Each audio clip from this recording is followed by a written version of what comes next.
Hey guys, what's up? I hope you're having a great day. Welcome back to the new story of r/relationship advice. Don't forget to subscribe and hit the bell icon for new future videos. Let's get started. Cheers. Stories in today's video. 1. Wife cheated on me while I was putting out a fire. 2. My wife of 5 years cheated on me with my best friend. This will be long as it happened a few years ago, and I just finally felt like sharing it after reading many stories and experiences here. It's my hope my story will help someone else survive cheating. I was married nearly 20 years to my ex-wife. I was a professional firefighter before we met. I began my career when I graduated high school at 17 and enrolled in fire academy with a parent waiver. I'm a fourth-generation fireman, and throughout our marriage, working my way as high as battalion chief before requesting demotion back to rescue captain of my department's rescue squad, since that was where all my certifications etc. were in. Once Christmas Eve we received a call for a structure fire at an apartment building. When we got on scene there was 18 residents unaccounted for. We began rescue ops, and in one unit I found a young husband and wife, got them out, and as a tender changed my air bottle, the young woman sitting with medics began screaming, my baby, my baby. I ran up to her and asked her, ma'am, what kind of baby am I looking for, dog, cat, human, or what? All she said was my baby over and over, so I ran back in. A short time later I emerged with an infant. As I made my way out, something inside the building blew, sending debris everywhere. I was hit in the back by a piece of wood like a giant splinter. I somehow still made it to the triage area, handed off the baby, and collapsed. That was when the splinter was found, sticking out of me. I was helicoptered to a trauma center. While on the way IP*SSED away twice and revived, I was taken in for emergency surgery. The splinter had nicked my heart and I was dying. My wife was called by my crew and told of what happened, and she told my crew that she was not coming. She had better things to do than to worry about my ploy for her attention and how I was using my job to try and get into her panties. I was in the hospital for 30 days as they would not release me until they were sure I was healed enough to return home in a very rural area about 60 miles from where I worked in a real hospital. When I was released I tried to get my wife to pick me up. She told me she didn't have time to make that drive. I had to beg for a ride home, and when I finally found one through one of my crewmates, he accompanied me into my house, making sure I was okay and not alone. We walked through my home looking for my wife since her minivan was in the driveway. When I opened our bedroom door I collapsed to my knees as my crewman came up behind me and shouted, "WTF are you doing?" We opened my bedroom door to find my wife in bed. She had a man under her in her kitty, another behind her in her butt, and a third in her mouth. At first the thing that hit me most was the one in her butt and mouth, things she never did with me and that I had never tried at all, claiming I was too big and would gag her or hurt her. My friend helped me up. He took me out, then went in and gathered me some clothes to take. He took me to another friend's home where we explained what had transpired. Later on, the friend with me when I caught her told me when he went in to get things for me, the ex and her boy toys never stopped what they were doing and he took cell phone video without them noticing. A few days later my friends helped me find a lawyer and started the divorce process. Luckily our kids were already adults now, so we didn't have that battle in divorce to put our kids through, because in court I learned that everyone in our friends group was getting some of my wife except me. She openly admitted to doing every man in town to the judge, and how I was nothing but a paycheck, and how she always hoped I'd die in the line of duty and she'd get that $1 million life insurance we had if I was killed on the job. When we met and throughout life she was always sweet and naive. She was a little slow in many things, but when her mom lost everything and moved in with us for a while, that's when my wife began to change. Her mom didn't live in the same house the entire time, as we bought a small building and turned it into a little cottage on the back end of our property so we could have her privacy. Once I moved her mom out back is when I noticed the changes in her.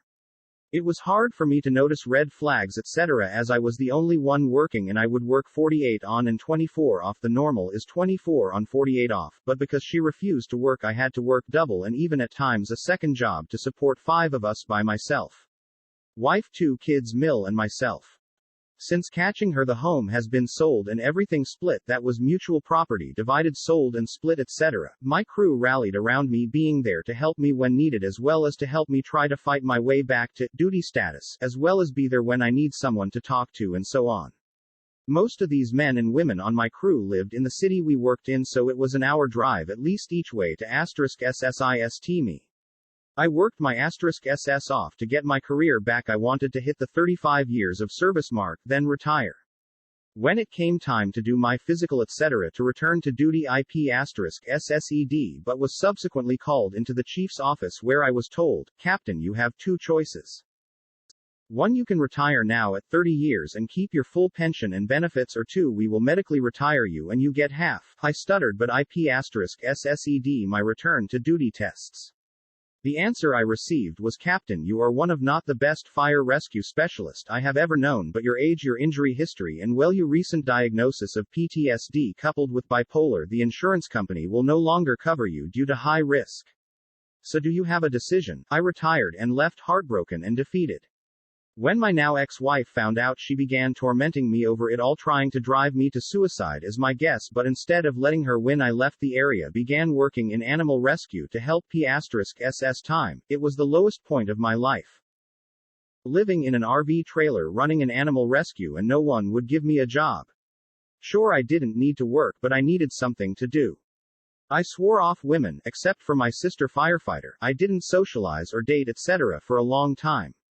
I thought I would never be in a relationship again. I didn't know if I could ever trust anyone ever again.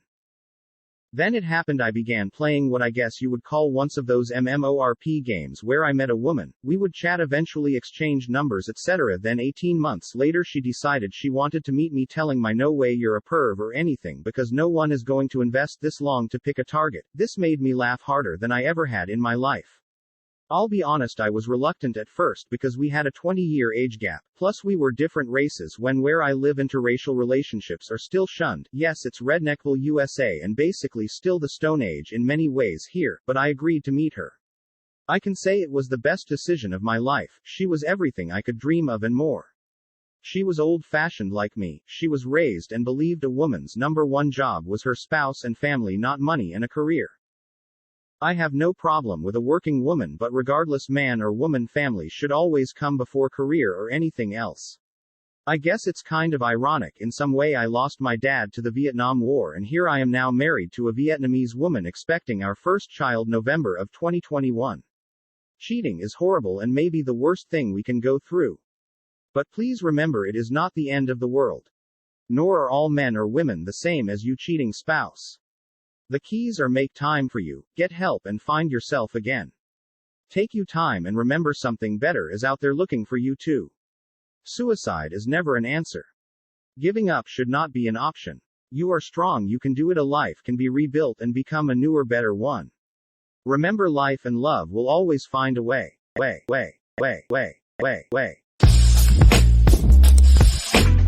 We'll try to keep this as short as possible. Been with this girl, we'll call her Jen, since we were kids. Lived together for a few years. Shared so many amazing memories, traveled the world with her. Always spoiled her and showered her in presents, affection. Introduced her to a lot of the finer things in life. I truly thought she was the one. Around the beginning of the new year, she decided she would move across the country for grad school. She was unhappy in our hometown.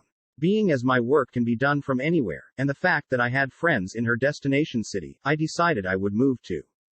I say that, but the main reason I moved is because I was totally obsessed with this girl. Couldn't stand the thought of being long distance. As I previously mentioned, me and Jen were together since we were kids. We had our fair share of toxic times, many situations we regretted as we grew older together.